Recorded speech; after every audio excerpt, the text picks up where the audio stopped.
Party. आज की जो ये प्रेस कॉन्फ्रेंस है ये इस हवाले से दी गई है कि जो इंजीनियर साहब के तरफ से ये कहा गया था कि मैं रिजिग्नेशन पेश करूंगा। इस हवाले से पार्टी ने ये फैसला ले लिया कि हम लोग अपने लोगों से बात करेंगे, इंटरेक्ट के साथ बात करेंगे और जो हमारे डेलीगेट्स हैं उनसे बात करेंगे कि इस हवाले में हमें क्या करना चाहिए। इस हवाले से हमारी ये राय रही कि हमें वोटिंग करनी चाहिए बैलेट बॉक्स के जरिए में। तो हमने कल यहाँ पे ऑब्जर्वर्स की निगरानी में पूरा दिन हमने इसमें डेलीगेट जो हमारे हैं पार्टी के ऑफिस पे आके हमने इसका वोटिंग करी है और उस वोटिंग का जो भी आउटकम है वो परवेज साहब आपको ब्रीफ करेंगे। अहदेदारान हैं, उन्होंने एक जिम्मेदारी सौंपी थी कि एक सीक्रेट बैलेट होना है।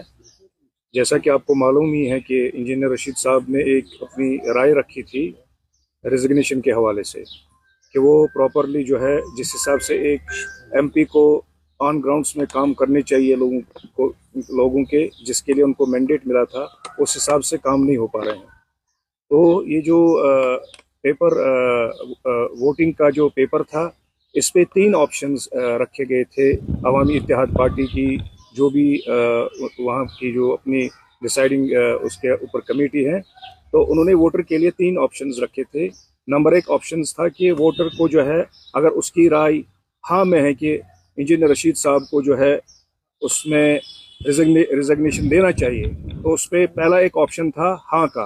और उसके बाद दूसरा ऑप्शन था वोटर के लिए कि उनको अगर वो इस बात से इत्तेफाक नहीं करते हैं कि इंजीनियर रशीद साहब को इस्तीफ़ा नहीं देना चाहिए, तो उनके लिए एक दूसरा ऑप्शन था नहीं का कि इंजीनियर रशीद को बतौर एमपी अपनी जो कारकर्दगी है वो जारी रखनी चाहिए, बजाय वो सलाखों के पीछे भी हैं। और उसके बाद तीसरा ऑप्शन था नोटा का। तो जैसे ही हमने ये 2 जो बैलेट बॉक्सेस आप देख रहे हैं, हमने इनको रीओपन किया आफ्टरनून में आज, तो उसके बाद हमारे पास इसमें जो voter total number of votes जो काउंट हुए थे वो थे 773।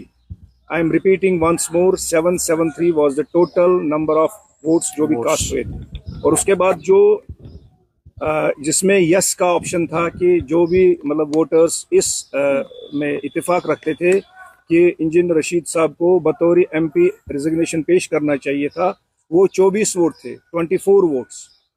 और उसके बाद जो मेजॉरिटी ऑफ द वोट्स थे जो इस हक में थे कि इंजीनियर रशीद साहब को एज एन एमपी अपनी जो कारगुजारी है वो जारी और सारी रखनी चाहिए, वो नंबर था 7466। और जो नोटा था, नोटा इसमें 3 वोट्स निकले हैं।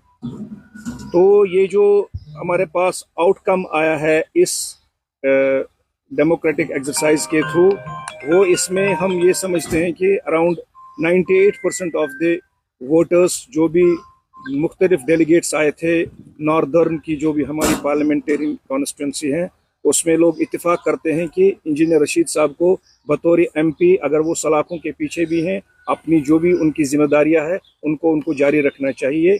और उसमें बहुत सारे जो ये डेलीगेट्स थे उनका ये कहना था कि अगर हम 2 साल की उनकी कारगुजारी देखते हैं, चाहे वो हेल्थ के हवाले से हो, चाहे वो एमपी लेड फंड्स के हवाले से हो, और जो भी दूसरे हम इंफ्रास्ट्रक्चर के हवाले से काम देखते हैं, उसमें लोग बहुत ज़्यादा मुत्तफिक थे और वो इस राय में यकीन रखते हैं कि इंजीनियर रशीद साहब ने यहाँ की आवाम को पार्लियामेंटेरियन क्या कर सकता है वो पहली दफ़ा देखा है। बल्कि बहुत सारे लोग तो ऐसा भी कहते थे कि एमपी लैंड फंड्स के हवाले से हमें इतनी अवेयरनेस नहीं थी जितनी हमें इंजीनियर रशीद साहब को, जो हमने अपना एक नुमाइंदा वहाँ की पार्लियामेंट में भेजा है, उसके बाद हमारे सामने ये चीज़ें आ गई हैं। और इससे ये मालूम होता है कि उनको अपना जो काम है वो करना चाहिए।